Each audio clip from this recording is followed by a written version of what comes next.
বন্ধুরা দেখতে পাচ্ছেন আমরা একসঙ্গে আজকে দুইটা চংঘুরি উড়াবো। তো আপনারা সবাই আমার পূর্ণ ভিডিওটির সঙ্গে থাকবেন। তো আপনাদের দেখাচ্ছি আমি একটি চংঘুরি উড়াই, আর দেখুন উপরে আরেকটি চংঘুরি উঠতেছে।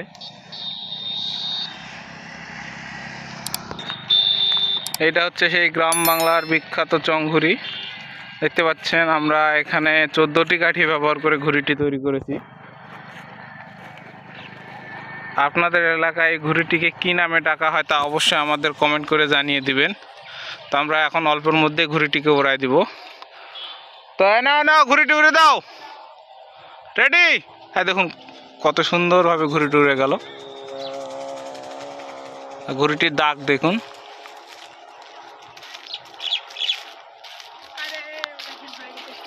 দেখুন একসঙ্গে দুইটি ঘুড়ি উঠতেছে। চংঘুরিটিকে পিছন দিক থেকে দেখতে এরকম লাগে। দেখুন দুইটি শিং কত সুন্দর দেখা যাচ্ছে চংঘুরিটির।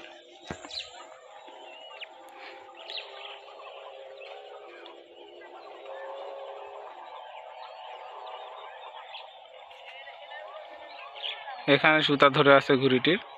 আর আমাদের ঘুড়িটি দেখুন, এই যে এখানে ঘুড়িটি উঠতেছে কত সুন্দর। এত বড় ঘুড়ি আপনারা এর আগে দেখেছেন কিনা অবশ্যই আমাদের কমেন্ট করে জানিয়ে দিবেন।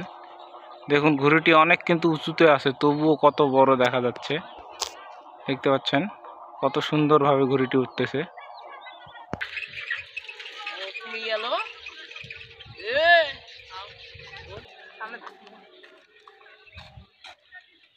দেখুন ঘুড়িটি সুতা ছাড়ার ব্যবস্থা হচ্ছে।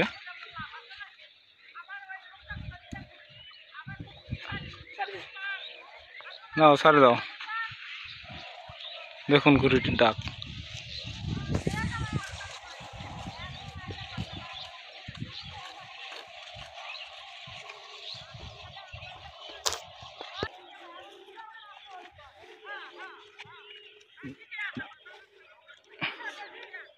আমাদের ঘুড়িটিতে সুতা সারা হচ্ছে। দেখুন কিভাবে আমরা ঘুড়িটিতে সুতা ছাড়তেছি।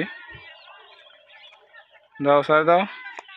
আসলে ঘুড়িটিতে অনেক টান, সেই জন্য আমরা মাকু থেকে সুতা ছাড়তে পারি না। তো আপনারা কিভাবে সুতা ছাড়েন তা অবশ্যই আমাদের জানিয়ে দিবেন।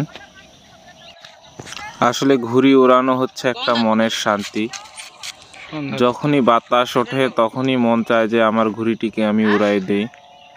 তো গ্রাম বাংলায় আমরা বিকেলবেলা সবচেয়ে বেশি ঘুড়ি উড়াই। আপনারা কোন সময়ে ঘুড়ি উড়ান তা অবশ্যই আমাদেরকে জানিয়ে দিবেন।